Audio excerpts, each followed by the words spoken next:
and welcome. So today I'm going to be talking about episode 3 of the series, Who's Behind Black Art? Um, I did parts 1 and 2 already, skipped a week for Thanksgiving break, so I'm back at it. Episode 3, I'm going to talk about 3 issues that came up. One is social media. That's what the episode was mainly about. I'm going to be talking about the relevance of social media for artists today. The second topic that came up is the artist's responsibility to collectors and vice versa. And that actually wasn't from specifically this episode. It's something that came up on Instagram this past week. And then the third issue is the issue of Black collectors, because Black collectors are extremely important to the propagation of Black art. So something that came up is their responsibility, the extent to which they are responsible for being in a position to promote Black culture. If you don't know me, my name is Raven Burns Kushner. I am a fine art painter and coach. And on this channel, I talk about issues related to art, culture, and any topic relevant to today's modern Black aristocrat. All right, so let's get into it. So social media is something that's leveled the playing field in the art world.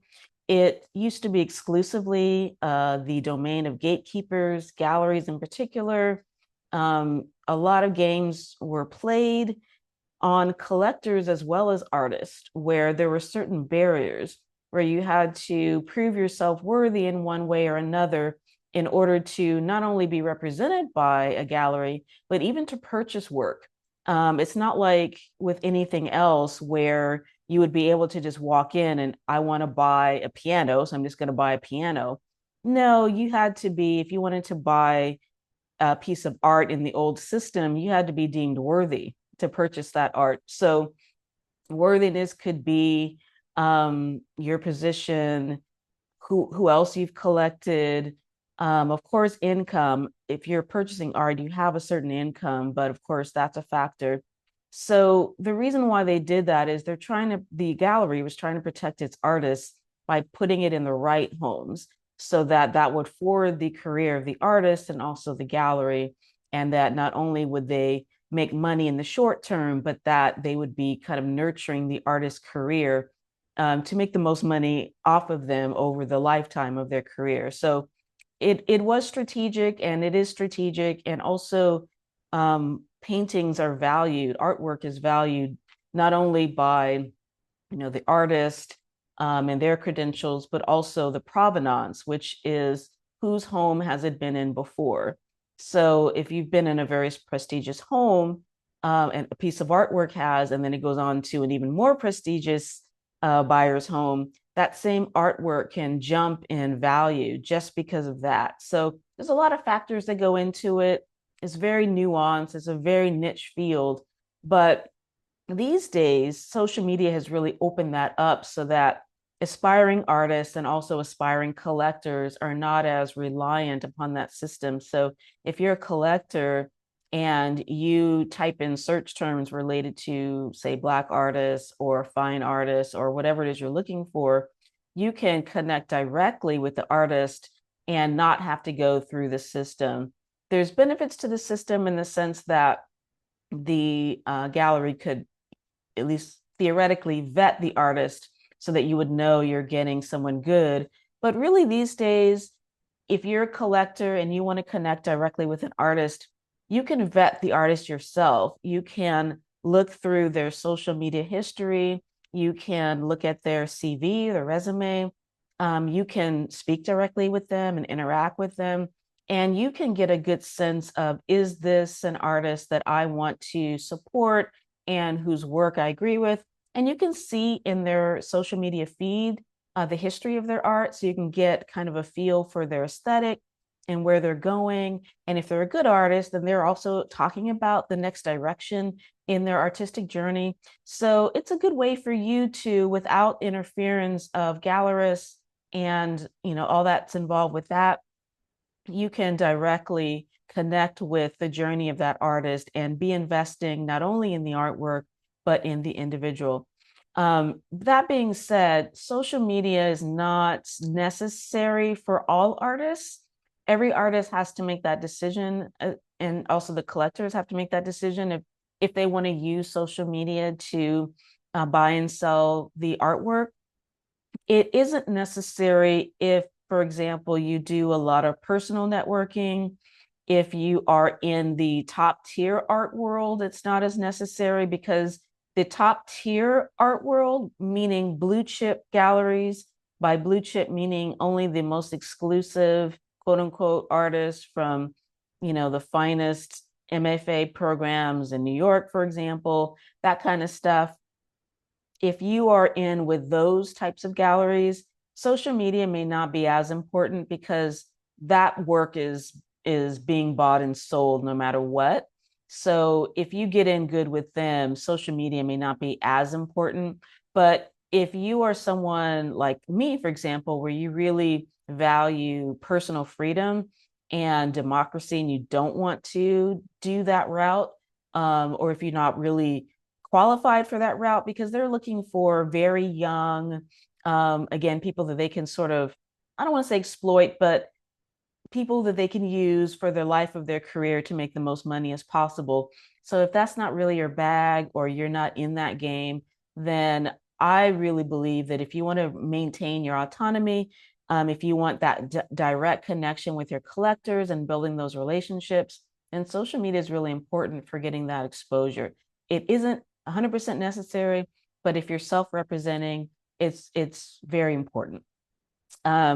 So I think the thing you have to realize, or the thing you have to settle, I should say, in your own mind is, if you're an artist, what kind of artist do you want to be? And if you're a collector, what kind of collector do you want to be?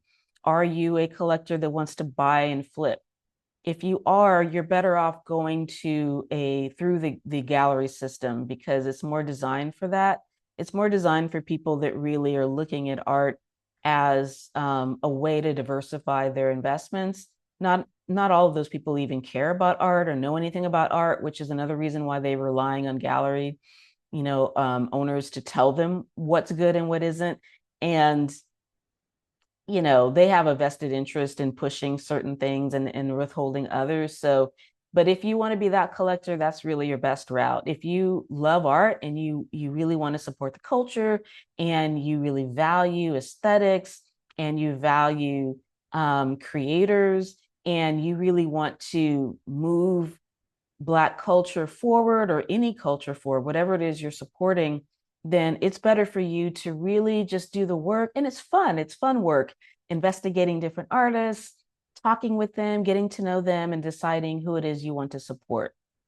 I do want to bring up, though, something that did come up on social media this past week.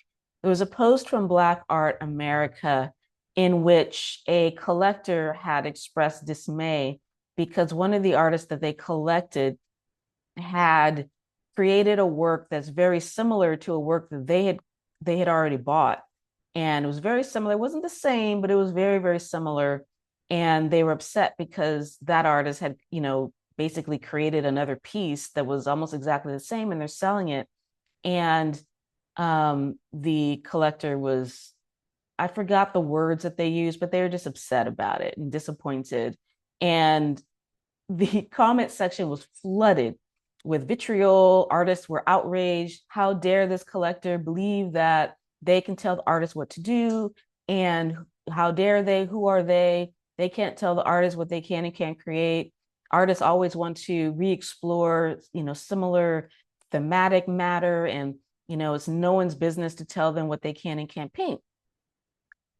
I was one of the few people that disagreed because I'm always leading with compassion, and I try to see as much as I can both sides of the issue.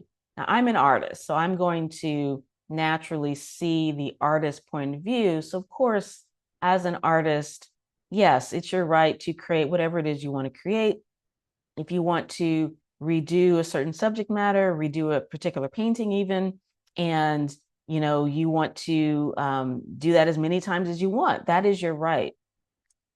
Where I think artists can run into a problem is that can't always see things outside of their own perspective. And honestly, a lot of artists have a very limited point of view and sometimes broke mindset and sometimes just very limited experience in business world and in other worlds besides art.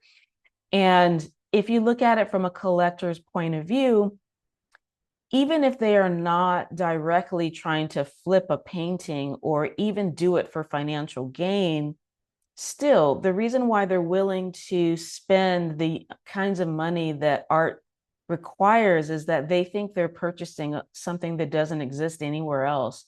They're purchasing something that will last the rest of their lives and even something they can pass on to their heirs. And they think that the reason why they're paying so much money is that they are buying a one-of-a-kind iteration from that artist's heart and soul that doesn't exist anywhere else. So they can invite someone to their home, they can point to it and say, I am the only one that has this. And that matters, especially when you're talking about the kinds of money that quality art goes for. So there is a place, certainly, for an artist to re-examine themes that they've already covered, to redo paintings. My perspective, though, is that you can do that via prints if you want to offer a print of a work, and you can even sell it as a limited print where maybe only 10 are available, and you're upfront about that with the collector. I don't think that's a problem. But if a collector is buying an original, they're expecting that they're the only ones that own that piece on canvas. They may accept that there are prints of that particular thing, but that's not the same thing. It's not a hand-painted original. And so the collector is going to feel like they were ripped off and that they're not going to really want to support that artist anymore. And I think that there's a way for the artist to sort of get out of their system what it is they want to get out of their system by reconnecting with a certain theme. But I think that there's a way to do it that keeps in mind the collector's point of view. For one thing, you can offer it first to your existing collectors. So if you do decide to revisit a piece, you can be like, reach out to your collector, because ideally you should have their contact information. And incidentally, that's another reason why it's good to go through social media, because if you go through the old gallery system, a lot of times they won't allow you to have your collector's contact information. But assuming you do have that collector's contact information, then I think the kind thing to do is to reach out to that collector and be like, look, I sold you this piece, whatever the name is. I'm revisiting that theme, and I just completed the piece. And out of respect for you, I wanted to see if maybe this is something you'd like to purchase, or maybe you'd even like to swap it out for the piece that you have, or maybe you'd like to buy this piece for half off, or whatever. But I think that that's a way of respecting your existing collector and not violating that relationship. Because in my opinion, relationships that you have with your collectors are gold, and you don't want to, get too much into entitlement as an artist. Yes, you have the right to do whatever you want to do, but sometimes we may have the right to do whatever we want to do, but that may not be the wisest thing. You can walk up to somebody and slap them in the face. Like, actually, that's possible, but it's not legal. So you're going to have the repercussions. So the thing is, you can't choose the consequences. You can choose your behavior. So my recommendation is to have some respect for your collectors.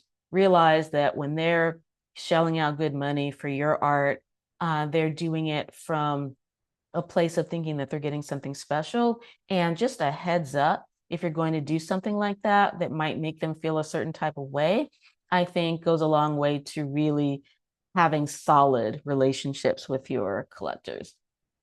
So that's that. So the third issue that I wanted to bring up is something that I hadn't really thought of from the collector's point of view. Is the Black collector is in a very unique position, because unlike white collectors, there aren't as many, and they're very, very precious because there aren't as many, and because the nature of Black art, it's not always widespread to the larger society. It's not always marketable depending upon what you're painting. So those collectors are really important for sort of preserving the culture and pushing artists forward, making sure that Black art doesn't die out. And so one thing I hadn't really considered is that with white collectors, they kind of have the option of being the sort of buy and flip collector or being a genuine collector and collecting for the love of the art. But with the Black collector, there's kind of a sense of responsibility that, yes, you could buy and flip, but there's sort of like a sense that you're violating your own culture by doing that because you're showing disrespect for the artist and for what the art actually means. Because most of the time when Black artists are making art, it does mean something. It means something because they're a Black creator and there aren't that many of us. But secondly, the art itself often carries a very poignant and important theme and meaning behind it. So typically, if you're a collector, that means something to you as well. And so buying and flipping is not something that you want to do. And so that means, though, that you're not necessarily going to be able to get into it for profit the way a white collector might. And so I think that we have to be very respectful of Black collectors because they are carrying an extra burden, just the way that Black artists are carrying a certain extra burden just by nature of our situation here in the Western world. And so I think that we have to be extra mindful that, the expense that they're shelling out to collect the art and not only collect it, but make sure that it's shown. So one of the collectors gave an example of there was a show that she had agreed to loan a piece of work out for this museum, which is very important for an artist's career when a collector will loan out a piece to a museum. But then the museum was like, oh, well, this is like right before the show. We don't have enough money to ship it. And so we can't include that piece in the show, da, da, da.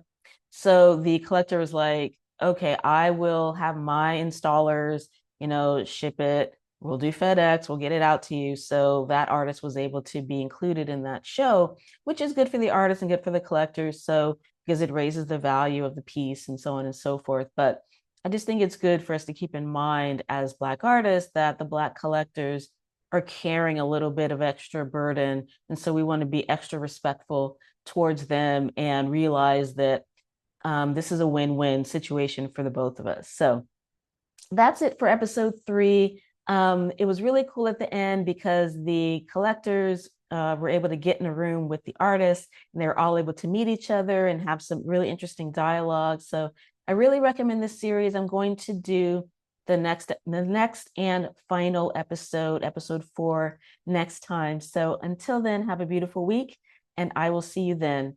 I'm going to include in the description a list of resources that they mentioned in the episode. And also, I am in a solo show that's going on for the next couple months. So I'll put the link to that in the description below, and also links to my new pieces and information on the piece behind me. So until I see you again, have a wonderful creative week, and God bless. Bye-bye.